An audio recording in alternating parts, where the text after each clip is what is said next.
નમસ્કાર વિદ્યાર્થી મિત્રો, હું જયેશ પંચાલ ખાકી મહાસંગ્રામમાં આજના સરેરાશ, મધ્યસ્થ અને બહુલક નામના ટોપિકમાં આપ સર્વે મિત્રોનું હાર્દિક સ્વાગત કરું છું. બહુ મસ્ત મજાનો ટોપિક છે, જેને આપણે મસ્ત રીતે વન બાય વન સમજવાનો પ્રયત્ન કરીએ. શું છે અને કઈ રીતના પ્રશ્નો છે. તો અહીંયા એક પ્રશ્નમાં થોડી ભૂલ હતી, મેં તને ચેન્જ કરી દીધી છે, બરાબર ને?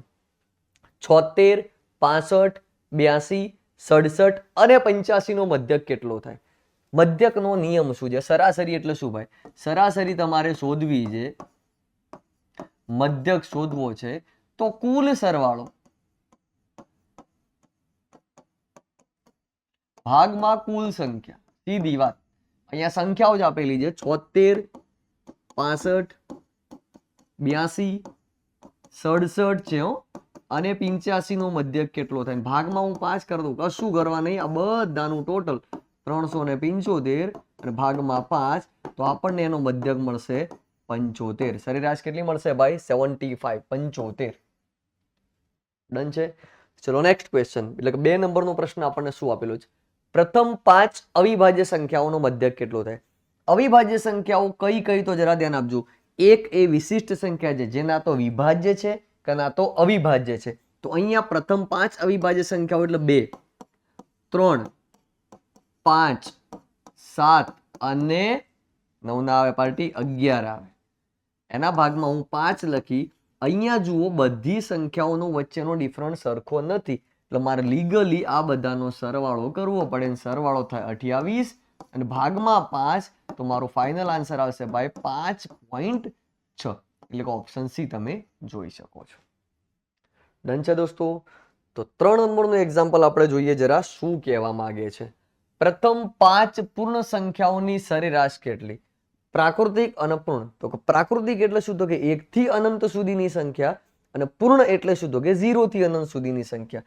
તો 0, 1, 2, 3, 4 અને 5 ના આવે, 5 આવે નહીં, કારણ કે 5 પૂર્ણ સંખ્યાઓ, તો 0 થી 4 સુધી મને ટોટલ પૂર્ણ સંખ્યાઓ મળી ગઈ.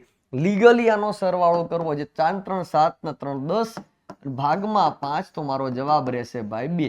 હવે મારે જો આ રીતે નથી કરવું, તો મેં એક વસ્તુ જોઈ, આ જેટલી સંખ્યાઓની મને સરેરાશ શોધવાની કીધી, એ બધી સંખ્યાઓ વચ્ચેનો તફાવત જો સરખો આપેલો હોય, તો એક્ઝેક્ટ મિડલમાં રહેલી સંખ્યાનું મારી સરેરાશ મધ્યક કહી શકું છું, જે ડાયરેક્ટલી મને મારા જવાબ સુધી પહોંચાડશે. ઠીક છે ને? એમ પણ તમે સમજી શકો છો, બરાબર? ચલો, શું કહે છે? વિશિષ્ટ પ્રાકૃતિક. કદાચ હમણાં જ મેં શબ્દ બોલી દીધો. એક એ અવિભાજ્ય કે વિભાજ્ય સંખ્યા નથી, એક એવી સંખ્યા છે ભાઈ વિશિષ્ટ. તો વિશિષ્ટ પ્રાકૃતિક સંખ્યા કઈ છે? તો કે માત્ર એક જ છે, બીજી કોઈ છે નહીં. અને બેકી અવિભાજ્ય, તો કે જેટલી સંખ્યાઓ છે એમાં એક માત્ર 2 છે જે બેકી હોવા છતાં પણ અવિભાજ્ય છે. તમે ખુદ જુઓ, 4, 6, 8, 10, 12 બધી જે બેકી સંખ્યાઓ છે બધી વિભાજ્ય, પણ એક માત્ર 2 જ એક એવી સંખ્યા છે જે બેકી પણ છે અને અવિભાજ્ય પણ છે. તો બેકી અવિભાજ્ય એટલે 2, અને આની સરેરાશ એટલે સરવાળો ભાગમાં સંખ્યાઓ. તો 3 ના અડધા કરીએ તો 1.5 મળે. કેટલા મળે ભાઈ? 1.5 મળે, જે તમે જોઈ શકો છો ઓપ્શન બી માં આપણને આપેલા છે. ચલો ભાઈ, નેક્સ્ટ ક્વેશ્ચન શું કહે છે? 1 થી 200 સુધીમાં આવતી કેવી ભાઈ? પૂર્ણ ઘન. હું પહેલાથી કહેતો આવ્યો ને કે ભાઈ સંખ્યાઓ કરજો, વર્ગ કરો, ઘન કરો. જો સરેરાશમાં પાછું સરેરાશ જ આપણને શોધતા, સરેરાશ ક્લિયર. સરેરાશ એટલે શું? તો કે સાહેબ કુલ સરવાળો ભાગમાં કુલ સંખ્યા. પણ સરેરાશ શોધવા માટે હવે પૂર્ણ ઘન સંખ્યાનો જ મિનિંગ ખબર ના હોય, તમે સંખ્યાઓ ક્યાંથી મેળવી લેશો ભાઈ? એટલા માટે કહું છું કે તમે વર્ગ, ઘન અને ઘડિયા મસ્ત રીતે તૈયાર કરી નાખો. 200 સુધીમાં પૂર્ણ ઘન સંખ્યાઓ કઈ કઈ આવે ભાઈ? 1, 8, 27, 64 અને 125 ભાગમાં 5 આપણો જવાબ. તો આનું ટોટલ થશે ભાઈ 225, અને એને 5 વડે ભાગી દઉં તો મારો ફાઇનલ કન્ફર્મ આન્સર શું રહેશે દોસ્તો? 45, જે ઓપ્શન સી માં તમને આપેલો છે, બરાબર ને? ચલો વાત કરીએ નેક્સ્ટ ક્વેશ્ચનની. 8 ટીવી અને 7 રેડિયો. ચલો, 8 ટીવી પ્લસ 7 રેડિયોની આપણને કિંમત આપેલી છે ભાઈ, બધી ભેગી 27,350. અહીંયા લખું છું 27,350. હવે શું કહે છે? એક રેડિયોની કિંમત 250 રૂપિયા છે. એક રેડિયોની આપણને કિંમત આપેલી છે ભાઈ, કેટલી દોસ્તો? 250 રૂપિયા. એટલી તો બુદ્ધિ આપણામાં હોય કે એના પરથી હું 7 રેડિયોની કિંમત શોધી શકું છું. તો 7 રેડિયોની કિંમત કેટલી થશે? 250 ગુણ્યા 7, 25 7 175 થાય, એટલે 1750 રૂપિયાના રેડિયો થશે. હવે આ જે ટોટલ કિંમત છે 27,350 રૂપિયા, એની અંદરથી 1750 ને સાઈડમાં કરો તો એનો સીધો મતલબ થાય કે આપણને જે વધે એ ટીવીની કિંમત કહેવાય. તો હું 27,350 માંથી 1750 રૂપિયા કાઢી લઉં ને ભાઈ, તો વધ્યા 25,600, જે શું કહેવાય તો કે 8 ટીવીની કિંમત કહેવાય. અને આપણને એવું કહે છે કે એક જ ટીવીની કિંમત કેટલી થાય, તો એનો 8 વડે ભાગી લઉં તો એક ટીવીની કિંમત કેટલી થશે દોસ્તો? 3200 રૂપિયા. જે અત્યારે ટીવી હું તો કે રિમોટ એ ના આવે 3200 રૂપિયાનું તો સારું, પણ તોય આ કદાચ જૂના જમાનાનું ટીવી એટલે કે ડબ્બો હશે, શાયદ એની આ વેલ્યુ હશે. બરાબર ને? પ્રશ્ન છે એના કરતા એની ગણતરી છે. એક વન ટાઈપ જોવા જઈએ તો એક ગણતરી છે, એક હિસાબ જ કરવાનો છે. અહીંયા કોઈ એક્ઝામ્પલ ન કહેવાય. તમે શાંતિથી અને મસ્ત રીતે સમજો તો પ્રશ્ન સોલ્વ કરી શકો છો. ચલો પ્રશ્ન શું કહે છે નેક્સ્ટ? 10 વિદ્યાર્થીઓની સરેરાશ ઉંમર 20 વર્ષ. મને સંખ્યા જોડે સરેરાશ કા સરાસરી દેખાય, મારું મગજ એક જ વસ્તુ વિચારે છે કે ગુણાકાર કરી દે પાર્ટી. તો કે 10 સંખ્યાઓની સરેરાશ 20, તો એ બધાની ટોટલ ઉંમર થશે ભાઈ 200. 5 વિદ્યાર્થીઓ નવા આવે, 10 હતા, 5 નવા આવે તો ટોટલ 15 થાય. આ 5 નવા આવેલા તો ટોટલ સંખ્યા કેટલી થશે? 15. 5 વિદ્યાર્થીઓ નવા આવે તો સરેરાશમાં 1 વર્ષનો વધારો થાય. તો અહીંયા પહેલા કેટલા હતા સરેરાશમાં? 20. 1 વધી ગયા એટલે કેટલા થઈ ગયા ભાઈ? 21. હવે હું બધું ટોટલ માર દઉં તો 15 દુ 30 ને 15 એકા 15, એટલે આ 15 જણનું ટોટલ થશે 315. બરાબર? પ્રશ્નો શું કહે છે? તો નવા આવનાર 5 વિદ્યાર્થીઓની સરેરાશ ઉંમર કેટલી? સરેરાશ પછી પહેલા કુલ એમની જોઈ લઈએ. તો આ 315 માં ટોટલ 15 જણની ઉંમર હતી, જેમાંથી ઓલા 10 જણામાં ગણાઈ ગયા છે. તો હું આ 315 માંથી આ 200 કાઢી લઉં તો ભાઈ 115 પેલા 5 વિદ્યાર્થીની મને કુલ ઉંમર મળે છે. કેવી ઉંમર મળે છે? કુલ ઉંમર. અને ભાગમાં હું 5 કરી નાખું તો મને જે માગ્યું છે ને સરેરાશ ઉંમર એ મળે. તે મારો ફાઇનલ આન્સર શું રહેશે ભાઈ?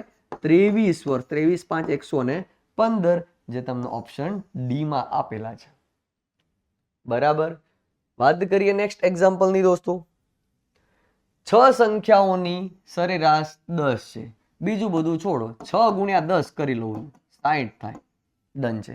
હવે શું કહે છે? 6 માંથી 4 સંખ્યાઓની સરેરાશ 8 છે. 6 હતી એમાંથી 4 સંખ્યાઓની સરેરાશ 8, એટલે 8 ચોગુ 32 થઈ ગયા. હજુ 2 સંખ્યાઓ બાકી રહે છે. શું છે કેવું એ બધું પછી. પ્રશ્ન જોઈએ. અન્ય 2 સંખ્યાની સરેરાશ કેટલી? તો પેલા 60 માંથી હું 32 કાઢી લઉં તો 28 વધે ભાઈ. અને 6 ની ગણતરી ટોટલ હતી, એમાંથી 4 ની ગણી ગઈ છે, 2 ની બાકી છે, અને આ 2 નું ટોટલ છે. અને 2 વડે ભાગી દઉં તો મારી ટોટલ અન્ય 2 સંખ્યાની સરેરાશ કેટલી થશે ભાઈ બંધ? 14 થશે. શું કહેશે દોસ્તો? 14 થશે. બરાબર ને? ચલો. 3 સંખ્યાઓ 4:5:6 ના ગુણોત્તરમાં છે. 4:5:6 ના ગુણોત્તરમાં છે. તેમની સરેરાશ 25. સીધી વાત. 3 સંખ્યાઓની સરેરાશ 25, તો 25 તરી 75 એનું ટોટલ થાય. હવે રકમ ઠીક છે આખી, પણ વાંચવાથી જેટલું જેટલું આપણી બુદ્ધિ કામ કરે એટલું સોલ્વ કરતા છે. તો મોટી સંખ્યા કઈ? ચલો, આ મોટાનું પ્રમાણ છે. 6 4 10 ને 5 15 એનું ટોટલ થાય. હવે આ પ્રમાણ પ્રમાણે 6 એ મોટી સંખ્યા કહેવાય. કેટલામાંથી? 15 માંથી. ને એમનું ટોટલ સરવાળો કેટલો જ ભાઈ? 75. તો 15 5 75 ને 5 6 30. તો ભાઈ બંધ મોટી સંખ્યામાંથી કઈ રહેશે દોસ્તો? ઓપ્શન ડી, એટલે કે 30. બરાબર છે? ચલો નેક્સ્ટ એક્ઝામ્પલ. 5 સતત અંકોની સરેરાશ 7 છે. વચ્ચે લટકતા કરી દઉં છું 7, બીજું બધું છોડો. સૌથી મોટો અંક કયો? 5 ક્રમિક સંખ્યાઓ હતી, સતત સંખ્યાઓ હતી, એની સરેરાશ 7 છે. તો એક સંખ્યા મળી ગઈ, 4 ઘટે છે. 2 ઓમણી લખો ને 2 ઓમણી લખો. મતલબ અહીંયા એક સંખ્યા 6 હોય, એક 5 હોય, એક 8 હોય, એક 9 હોય. એટલે આ 5 ક્રમિક સંખ્યાઓની સરેરાશ 7 થતી હતી. પૂછે એવું તો સૌથી મોટો અંક કયો? તો કે આ રહ્યો 9. આપણો જવાબ શું રહેશે ભાઈ? 9. ઠીક. ચલો નેક્સ્ટ. એક ક્રિકેટ ટીમ દ્વારા બનાવેલા રનની સરેરાશ 50. હવે એટલું તો કોમન સેન્સ આપણામાં હોવું જોઈએ કે ક્રિકેટના ખેલાડીઓ કેટલા હોય ભાઈ? 11. એમના સરેરાશ રન 50, તો એ બધાએ ટોટલ 550 રન કર્યા છે. ઓકે, ચલો ડન છે. જો કેપ્ટનના રન બાદ કરવામાં આવે તો 11 જણામાંથી એક જણો કાઢી લઉં એટલે ટોટલ 10 લોકો વધે, અને કેપ્ટનના રન બાદ કરવામાં આવે તો સરેરાશ 5 વધી જાય. પહેલા હતી 50, હવે થઈ જાય 55. તો એ બધાના ટોટલ રન કેટલા થાય? તો 550 થાય. એનો મતલબ કે પાર્ટી ફોર્મમાં હતી, કેપ્ટને 0 માંગ્યો છે ભાઈ, અને આપણને એ જ અહીંયા પૂછે છે તો કેપ્ટનના રન કેટલા? તો કેપ્ટને 0 રન કર્યા છે. ઓવર કોન્ફિડન્ટમાં, બીજું કાંઈ નહીં. ઠીક છે, ચલો 12 નંબરનો પ્રશ્ન શું કહે છે? ઓહો, આવડો મોટો, એટલો જ હેલો છે, ઉપાધિ ના કરતા. એક સર્વેમાં 7 વ્યક્તિઓની સરેરાશ ઊંચાઈ માપતા 6 એકમ એમની ઊંચાઈ મળી. ચલો ડન છે. 7 ગુણ્યા 6, ટોટલ ઊંચાઈ 42. આટલું વાંચીને આટલી તો બુદ્ધિ મારી કામ કરે જ છે, એવી તમારી કરશે. 7 જણા હતા, એમની સરેરાશ ઊંચાઈ 6, તો 7 × 42 કુલ ઊંચાઈ. પાછળથી ખબર પડે છે કે એક વ્યક્તિની સાચી ઊંચાઈ 5 એકમ છે, જે ભૂલથી 6 એકમ લેવાઈ હતી. એટલે આમાં ભૂલ કેટલાની? તો કે 1ની. હકીકતમાં 5 હતી, પણ આપણે 6 ગણી લીધી, તો આમાંથી 1 કાઢી લ્યો, તો બધાની 42 નહીં હોય, કેટલાની હશે? 41 હશે. આ કુલ સાચી ઉંમરનો સરવાળો મળ્યો, અને આપણને સરેરાશ ઊંચાઈ કે છે, તો કુલ સંખ્યાઓ કેટલી ભાઈ? 7. તો 41 ના ભાગમાં 7, જે ઓપ્શન એમાં આપણને આપેલા છે. થાય છે ગુગરા જેવું? ચલો ડન છે. 9 વ્યક્તિઓમાંથી, 9 વ્યક્તિઓ નથી હોય, સાંભળજો, 9 વ્યક્તિઓમાંથી 8 વ્યક્તિઓએ તેમના ભોજન માટે માથા દીઠ 30 રૂપિયા ખર્ચ કરે છે. એટલે 8 લોકો એક જણા પાછળ 30 રૂપિયા ખર્ચીએ તો 8 જણાએ ટોટલ 240 રૂપિયા ખર્ચ કર્યો હશે. શું કહે છે? 9 માંથી 8 લોકોનો સરેરાશ માથા દીઠ ખર્ચ છે 30, તો એ 8 લોકોનો ટોટલ ખર્ચ 240 થાય. હવે વાંચીએ જરા. 9મી વ્યક્તિ 18 રૂપિયા વધારે વાપરે છે. એક જણો હર વખત પહેલા 30 વાપરતો, દરેક લોકો 30 વાપરતા, પણ 9મી વ્યક્તિ છે ને 18 રૂપિયા વધારે, તો 30 + 18 કેટલા થશે ભાઈ? 48 રૂપિયા વધારે વાપરે છે. બરાબર? પ્રશ્ન શું કહે છે? તો 9 વ્યક્તિઓનો સરેરાશ ખર્ચ કેટલો? તો પહેલા 9 નો કુલ ખર્ચ આપણે જાણી લઈએ. આ આપણને 8 લોકોનો ખર્ચ મળી ગયો. 9મા વ્યક્તિ એકલાએ 48 રૂપિયા ખર્ચા છે. ચલો પ્લસ કરી દો આમાં 48, એટલે કેટલા થશે ભાઈ? 288 રૂપિયા કુલ ખર્ચ મળ્યો. હવે આ 48 રૂપિયા કોના હતા ભાઈ? ઓલી 9મી વ્યક્તિના હતા. અને આ ટોટલ હવે 9 વ્યક્તિઓ થઈ ગયા. 9મી એટલે પાછી એક હો, હા એમ, એને એકલાએ 48 રૂપિયા વાપર્યા હતા. બધાનો ટોટલ ખર્ચો 288 થયો છે. આ 288 છે, એના ભાગમાં 9 કરી દઈએ. 9 તરી 27, 1 8, 9 દુ 18, મતલબ બધાનો એવરેજ ખર્ચ, સરેરાશ ખર્ચ કેટલો થશે દોસ્તો? 32 રૂપિયા. માથા દીઠ ખર્ચ પછી બધાનો એવરેજ જોવા જઈએ તો 32 થાય. બહુ સારો પ્રશ્ન છે, બિલકુલ ઇગ્નોર કરવા જેવો નથી. ચલો નેક્સ્ટ પ્રશ્ન. પ્રથમ 40 સંખ્યાઓની સરેરાશ કેટલી? આંખો બંધ કરીને જવાબ ઠોકી દેવાનો. 20.5. સાહેબ નહીં ખબર પડતી, કઈ રીતે? જરા સમજો. 1 2 3 4 5 6 7 8 9 અને 10. હું 1 થી 10 ની વાત કરું, સરેરાશ એટલે જો આ ક્રમિક જ થઈ ને 1 થી 10, એ એક્ઝેક્ટ વચ્ચો ને સરેરાશ વચ્ચોવચ હાડા પહોંચાવે. 1 થી 10 સંખ્યાઓ તો 10 ના અડધા 5.5. 1 થી 40 સંખ્યાઓની સરેરાશ તો એના અડધા 20.5. 1 થી 100 સંખ્યાઓનો મધ્યક તો 50.5. યાદ રાખી લેજો, કામની વસ્તુ છે. અહીંયા છે ને બધી સંખ્યાઓ આપેલી છે, 3 8 7 4 અને 9. સીધી શોર્ટકટ કી સમજાવું. સંખ્યાઓ ગણજો ભાઈ. ચલો 1 2 3 4 5 6. 1 2 3 4 5 6. 6 સંખ્યાઓની સરેરાશ 6 છે, જોઈ રહી મધ્યક 6 છે, તો એમનું ટોટલ 36 થાય. 6 માંથી આ બધી સંખ્યાઓનું ટોટલ મળી ગયું, એમાંથી એક સંખ્યા નથી ખબર, મતલબ એ છે, તો આ બાકીની બધી સંખ્યાઓનો સરવાળો છે ને એમાંથી કાઢી લઈએ તો 9 + 4 13, 13 ના 7 20, 20 ના 8 28, 29 સોરી 9 4 13, 13 ને 20 28 31, ક્યાં લોચા માર્યા? 14 15 9 10 10 ઓકે 31 માઇનસ 31, તો આપણો મધ્યક કેટલો થશે ભાઈ 5. સોરી, એ ની વેલ્યુ કેટલી થશે 5. બારોબાર ગયું. સમજાવજો હું કહેવા હું માંગુ છું. આ બધી સંખ્યાઓ છે 3 પ્લસ 8 પ્લસ 7 પ્લસ 1 પ્લસ 4 અને 9, આ બધી સંખ્યાઓનો સરવાળો ભાગમાં સંખ્યા 1 2 3 4 5 6, તો આપણને ભાઈ ટોટલ મળે એનો મધ્યક 6, જે અહીંયા એડવાન્સમાં આપેલો છે. આ લીગલી ખાલી સમજાવું છું. હવે કાયદેસર આપણે એની વેલ્યુ શોધવીએ તો આ અહીંયા ગુણી જાય એટલે 6 36 થઈ જાય. હવે આ 3 પ્લસ 8, 8 ને 3 11, 11 ને 7 18, 19 21 22 22 ને 9 31 પ્લસ a. હવે એની વેલ્યુ શોધવી છે તો 31 માઇનસ કરી નાખો. 36 માંથી 31 કાઢી લઉં તો એની વેલ્યુ મળી ગઈ, અને એની વેલ્યુ કેટલી મળશે દોસ્તો 5, જે આપણને ઓપ્શન સી માં આપેલા છે.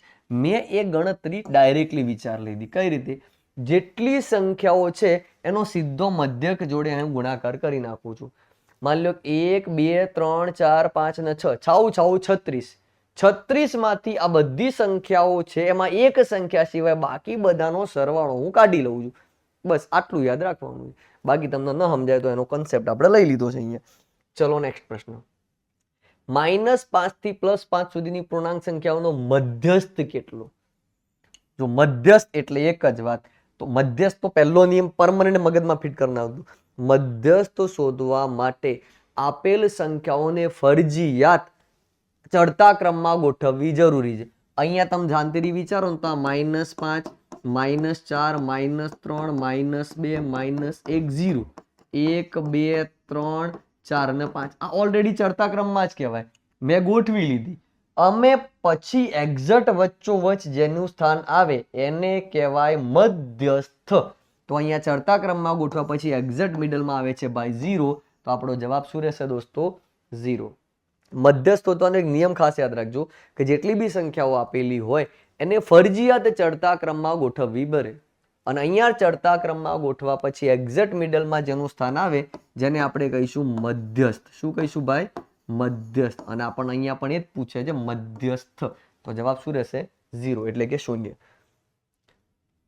જો પાછો એક મધ્યસ્થ આવ્યો તો પહેલું એક જ કામ હું કરીશ કે આપેલી સંખ્યાઓને ચડતા ક્રમમાં ગોઠવી નાખે. ચડતા ક્રમમાં એટલે પહેલા નાની, ચલો 7 આવશે, પછી ભાઈ 10 આવશે, પછી ભાઈ 16 આવશે, પછી 20 અને 27. ચલો આપણું કામ થઈ ગયું. કેટલો ડિફરન્સ શું બધું છોડો, વચ્ચોવચ જે સંખ્યા હોય એને કહેવાય મધ્યસ્થ. ઠીક છે, જેને આપણે અહીંયા શું કહેવાનું કહે છે મધ્યસ્થ. તો આપણો જવાબ શું રહેશે ભાઈ? ઓપ્શન ડી એટલે કે 100. 3 વડે નિશેષ ભાગી શકાય તેવી પ્રથમ 4. જો પહેલું કન્ડિશન 3 વડે નિશેષ ભાગી શકાય અને 4 બેકી, બસ આટલું વસ્તુ જાણવાની. તો 3 નો ઘડિયો બોલવાનું ચાલુ કરી દેવાનું. પણ 3 એકુ 3 લખાય? ના લખાય. કારણ કે આપણને 4 સંખ્યાઓ લખવી છે ને 4 4 પાછી કેવી જોઈએ છે ભાઈ? બેકી જ જોઈએ. તો ચલો શું આવશે? 3 દુ 6, 12, 18 અને 24. એના ભાગમાં 4 કરો તોય મળે, મતલબ 60 ના ભાગમાં આનું ટોટલ થશે ભાઈ 60. 60 ના ભાગમાં હું 4 કરું તોય મને મારો જવાબ 15 મળે. આ બધાના વચ્ચોવચ 15 આવે એ ખબર પડે તોય ચાલે. આ બેનો સરવાળો કરીને એના 2 વડે ભાગો તોય ચાલે. મતલબ મને જરૂર કેની છે ભાઈ? 15 ની. તો અહીંયા આપણો ફાઇનલ આન્સર શું રહેશે દોસ્તો? ઓપ્શન સી એટલે કે 15. ચલો જોઈએ જરા 19 નંબરનો ક્વેશ્ચન. 10 અવલોકનોનો બહુલક 5 છે, મધ્યક 20 હોય તો મધ્યસ્થ કેટલો થાય? સૂત્ર યાદ રાખી દેજો ભાઈ. z બરાબર 3m - 2x બાર. z એટલે બહુલક, m એટલે મધ્યસ્થ અને x બાર એટલે મધ્યક, સરેરાશ, સરાસરી. ડન છે. ચલો 10 અવલોકનનો બહુલક કેટલો છે? 5. તો મેં z માં લઈ લીધા ભાઈ 5 બરાબર મધ્યક આપેલો છે, મતલબ 3m ના m લખું છું માઇનસ મધ્યક 20 એટલે 20 દુ 40. 3m બરાબર માઇનસ આ બાજુ મળી જાય એટલે પ્લસ થઈ જાય. તો m બરાબર 45 ભાગમાં 3 બરાબર 15. એટલે આપણો અહીંયા ફાઇનલ આન્સર શું રહેશે દોસ્તો? ઓપ્શન બી એટલે કે 15. 30 થી 50 વચ્ચેની અવિભાજ્ય સંખ્યાઓનો મધ્યક કેટલો થાય? તો પહેલા 30 થી 50 વચ્ચે કઈ કઈ અવિભાજ્ય સંખ્યાઓ એ તમે નક્કી કરી લો. તો કઈ કઈ આવશે ભાઈ? તો કે સરસ સાંભળજો 30 થી 50 વચ્ચે ને 30 થી નાની ને 50 થી મોટી ને ચલો 31